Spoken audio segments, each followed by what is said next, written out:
Dear friends, this is part second video of the chapter power sharing। इससे पहले वाली chapter में हम पढ़े थे कि कैसे श्रीलंका में एथनिक कॉन्फ्लिक्ट्स थे और कैसे बेल्जियम में बहुत सारी कम्युनिटीज़ के लोगों के बीच में बहुत सारे अलग अलग भाषा बोलने वाले लोग थे, कैसे मेजॉरिटी में कुछ लैंग्वेज थी और माइनॉरिटी में कुछ लैंग्वेज थी। तो अभी हम पढ़ेंगे कि बेल्जियम में कैसे अकोमोडेशन हुआ, मतलब कि अकोमोडेशन मतलब होता है कि कैसे सारे कम्युनिटीज़ को लोगों को उनकी डिज़ायरेबल को उनकी एस्पिरेशंस को फुलफ़िल किया गया, उनको नेगलेक्ट नहीं किया गया। तो कैसे बेल्जियम में हुआ, अब हम उसके बारे में पढ़ेंगे। तो बेल्जियम की जो गवर्नमेंट है वो जितनी भी माइनॉरिटीज़ थी बेल्जियम में, उनको जितनी भी माइनॉरिटीज़ थी उनको रिकॉग्नाइज़ करना शुरू कर दिए थे। रिकॉग्नाइज़ करना मतलब उनको अपॉर्चुनिटी देना शुरू कर दिए थे, उनको नेगलेक्ट नहीं कर रहे थे। बहुत सारे माइनॉरिटीज़ थे जो डच स्पीकर्स थे और जो पूरे जो उनकी जो कैपिटल है ब्रुसेल्स, उसमें फ्रेंच स्पीकर्स ज़्यादा थे और डच कम थे। तो वहाँ पे कैसे उनको रिकॉग्नाइज़, तो जो वहाँ की गवर्नमेंट थी वो उनको रिकॉग्नाइजेशन देना शुरू कर दी थी उनके कल्चरल डिफरेंसेस को ना मानकर। देखिए, बहुत सारे कल्चर से लोग थे वहाँ पे, लेकिन उनको रिकॉग्नाइज़ करना शुरू कर दिए थे। तो जो बेल्जियम की गवर्नमेंट थी वो अपने कॉन्स्टिट्यूशन को 1970 और 1993 के बीच में 4 टाइम्स अमेंड की थी। अमेंड करना मतलब होता है चेंज की थी, ठीक है? तो जो बेल्जियम की गवर्नमेंट थी वो अपने कॉन्स्टिट्यूशन को 4 टाइम्स अमेंड की थी, चेंज की थी। जो माइनॉरिटीज़ है उनके एस्पिरेशंस को फुलफ़िल करने के लिए बार-बार उनको चेंज करना पड़ रहा था कि वो सोच रहे थे कि किस तरह से हम माइनॉरिटीज़ को ज़्यादा अपॉर्च्युनिटी दे सकें, ज़्यादा उनको अहमियत दे सकें।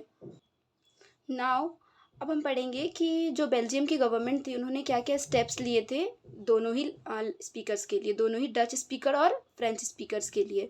क्योंकि कंट्री में फ्रेंच स्पीकर्स माइनॉरिटीज़ में थे और कैपिटल में जो डच स्पीकर्स थे वो माइनॉरिटीज़ में थे। तो वहाँ की गवर्नमेंट ने बहुत सारे स्टेप्स लिए। तो the first step is number of French and Dutch speaking people got equal opportunities and equal representation in central government. तो जो वहाँ की फ्रेंच स्पीकर्स थे और जो डच स्पीकर्स थे उनको इक्वल मतलब इक्वल अपॉर्चुनिटी दिया गया और रिप्रेजेंटेशंस दिया गया। मतलब जो सेंट्रल लेवल की जो गवर्नमेंट है, सेंट्रल गवर्नमेंट मतलब होती है जो पूरी कंट्री की गवर्नमेंट होती है। तो वहाँ पे इक्वल अपॉर्चुनिटीज़ दिया गया सबको, इनको भी, फ्रेंच स्पीकर्स को भी और डच स्पीकर्स को भी इक्वल रिप्रेजेंटेशंस दिए गए। मतलब इनकी गवर्नमेंट को भी इक्वल रिप्रेजेंटेशन दी गई और इनको भी। मतलब ये नहीं किया गया कि फ्रेंच को ज़्यादा मतलब इक्वल अपॉर्चुनिटीज़ दी गई और डच को ज़्यादा, दोनों को इक्वल दिया गया। और बहुत सारे स्टेट में भी कुछ माइनॉरिटीज़ थी, तो जितने सारी पावर सेंट्रल गवर्नमेंट को दी गई थी उनकी पावर को डिवाइड करके स्टेट गवर्नमेंट को भी दी गई। ये नहीं कि सेंट्रल गवर्नमेंट ज़्यादा पावरफुल हो जाए, स्टेट गवर्नमेंट को भी फिर पावर दी गई। और जो ब्रुसेल्स थी बेल्जियम की कैपिटल, वहाँ पे फ्रेंच स्पीकर्स ज़्यादा थे और डच स्पीकर्स कम थे। तो वहाँ पे भी सेपरेट गवर्नमेंट बनाई गई, फ्रेंच स्पीकर्स की भी और डच स्पीकर्स के भी, ठीक है? तो जो कम्युनिटीज़ थे, तो दोनों ही कम्युनिटीज़ के लोग कल्चरल गवर्नमेंट को भी इलेक्ट करने लगे और रिलीजियस इशू में भी गवर्नमेंट बनाने लगे। जैसे कि जो फ्रेंच स्पीकर्स थे वो अपने कल्चरल गवर्नमेंट में वो अपनी कुछ अलग इंस्टीट्यूशंस बनाने लगे और जो फ्रेंच स्पीकर्स थे वो भी अपने अलग अलग इंस्टीट्यूशंस बनाने लगे। और फिर जो बेल्जियम की कैपिटल है वहाँ पे एक इंटरनेशनल ऑर्गेनाइजेशन बनाई गई, यूरोपियन यूनियन। ये बहुत सारे 19 यूरोप के कंट्रीज़ साथ में आए और ब्रुसेल्स में ये यूरोपियन यूनियन एक इंटरनेशनल ऑर्गेनाइजेशन बनाए। 19 कंट्रीज़ मिलकर, यूरोप के 19 countries. Now move to the another topic. जो पावर शेयरिंग है वो डिज़ायरेबल क्यों है? डिज़ायरेबल मतलब लोग पावर को डिवाइड करना क्यों चाहते हैं? लोग क्यों चाहते हैं कि उनको भी पावर मिले? क्योंकि ये क्या करती है, ये कॉन्फ्लिक्ट्स को, जो सोशल ग्रुप के बीच में जो कॉन्फ्लिक्ट्स होती है, जैसे अभी हम पढ़े थे कि फ्रेंच और डच स्पीकर्स के बीच में जो कॉन्फ्लिक्ट हो रही थी, या फिर हम तमिल और सिन्हालास के बीच में पढ़े।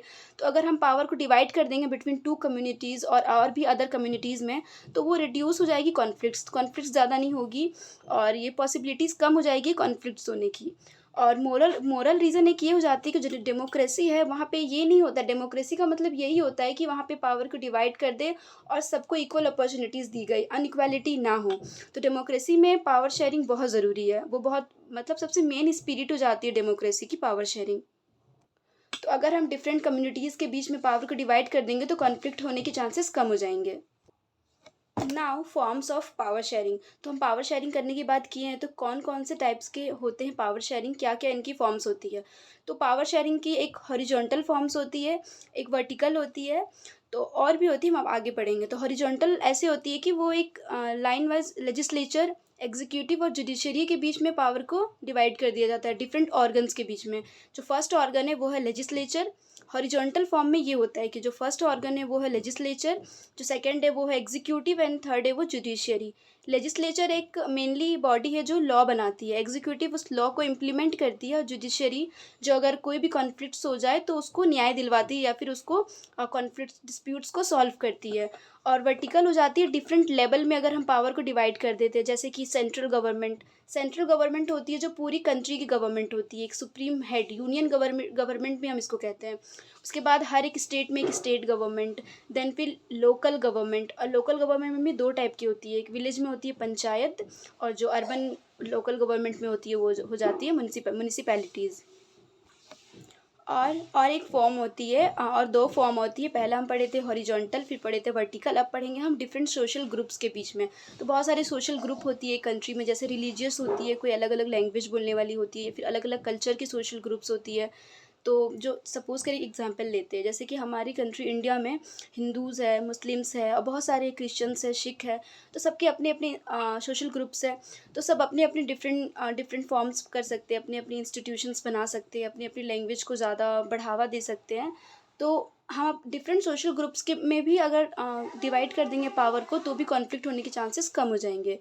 तो इसकी एक एग्जांपल ये है कि जो कम्युनल गवर्नमेंट बनी थी बेल्जियम में, ये एक एग्जांपल है। तो अगर आपके एग्ज़ाम में आए कि सोशल ग्रुप के डिफरेंट मतलब सोशल ग्रुप्स के जो पावर शेयरिंग है उसकी एक एग्जांपल दे दो, तो कम्युनल गवर्नमेंट बेल्जियम में बनाया गया था। ये एक लैंग्वेज के बेसिस पे बनाया गया था कि अलग अलग लैंग्वेज के लोग अपने अपने इंस्टीट्यूशंस बना रहे थे। एक है political parties and pressure group. तो कुछ पॉलिटिकल पार्टीज़ में भी जो पावर को डिवाइड कर दिया जाता है। प्रेशर ग्रुप्स होते हैं जो गवर्नमेंट को प्रेशर करते हैं कि वो जो वहाँ के जो सिटीजन्स है, वहाँ के जो पीपल है, उनके एस्पिरेशंस को पूरी करे, उनके लिए स्टेप्स ले। तो कभी कभी गवर्नमेंट काम नहीं करती है तो प्रेशर ग्रुप्स उनको फोर्सफुली प्रेशर करते हैं कि आपको सिटीजन्स के लिए काम करना चाहिए।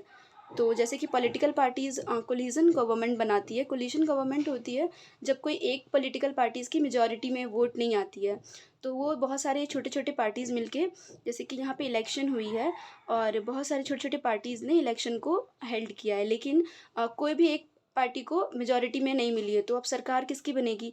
तो बहुत सारी जो पॉलिटिकल पार्टीज़ होते हैं वो एक साथ आती है और एक कोलिशन गवर्नमेंट बनाती है और अपनी सारी वोट को मिलाकर एक कोलिशन गवर्नमेंट बना देती है, जिसमें कि एक मेजॉरिटी में आ जाती है। उसमें से एक चुना जाता है कि हाँ ये गवर्नमेंट बनेगी, हमारी सरकार बनेगी। तो कोलिशन गवर्नमेंट बनने लगी, उनके बीच में भी पावर को डिवाइड कर दिया गया।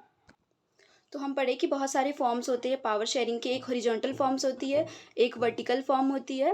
हॉरिजॉन्टल में हम पढ़े लेजिस्लेचर, एग्जीक्यूटिव और जुडिशरी के बीच में पावर को डिवाइड कर दिया गया है। एक वर्टिकल फॉर्म होती है जो डिफरेंट लेवल में किया जाता है। फर्स्ट लेवल है central government, then state government, then local government. Then local government भी दो टाइप की होती है, पंचायत एंड म्यूनसिपैलिटीज़। और अमंग सोशल ग्रुप्स में भी पावर को हम डिवाइड कर देते हैं और पॉलिटिकल पार्टीज़ और प्रेशर ग्रुप्स के भी बीच में पावर को डिवाइड कर देते हो। तो ये कुछ फॉर्म्स होते हैं पावर को शेयर करने के लिए। तो हमारी चैप्टर यहीं पे ख़त्म हो जाती है। हम पढ़ें कि जो बेल्जियम है वहाँ पे भी एथनिक कंपोजिशंस थी, वहाँ भी कॉन्फ्लिक्ट्स थी, लेकिन जो वहाँ की गवर्नमेंट है वो सबको इक्वल अपॉर्चुनिटी दे के वहाँ पे कॉन्फ्लिक्ट्स को ख़त्म कर दी। वहाँ पे कोई कॉन्फ्लिक्ट्स नहीं हो रही थी। लेकिन जो श्रीलंका है, श्रीलंका में तमिल को ज़्यादा मतलब वहाँ पे पावर को डिवाइड नहीं किया गया। वहाँ के जो सिन्हालास थे वो बहुत ज़्यादा अपनी पावर को शो कर रहे थे और बहुत ज़्यादा तमिल को ह्यूमिलिएट करते थे। तो हम पढ़े कि पावर को शेयर करना एक बहुत ज़रूरी है डेमोक्रेसी में। अगर हम पावर को शेयर नहीं करेंगे तो हमारी कंट्री में बहुत सारे कॉन्फ्लिक्ट्स हो जाएंगे। देखिए बेल्जियम में हम पढ़े कि वहाँ पे कॉन्फ्लिक्ट नहीं हुआ क्योंकि वहाँ पे डिफरेंट कम्युनिटीज़ के बीच में उनको इक्वल अपॉर्चुनिटी देके पावर को शेयर कर दिया गया। लेकिन श्रीलंका में नहीं किया गया तो वहाँ पे सिविल वॉर हो गया, बहुत सारे लाखों लोग मारे गए। तो इससे हम ये समझ सकते हैं कि पावर शेयरिंग बहुत ज़रूरी है कोई भी एक डेमोक्रेटिक कंट्री के लिए। ठीक है, नाउ थैंक यू। अगर आपने मेरी चैनल को सब्सक्राइब नहीं किया तो सब्सक्राइब भी कर दीजिए और अपने फ्रेंड्स में मेरी वीडियोस को शेयर कर दीजिए। And thank you very much. Bye bye, मिलते हैं नेक्स्ट वीडियो में।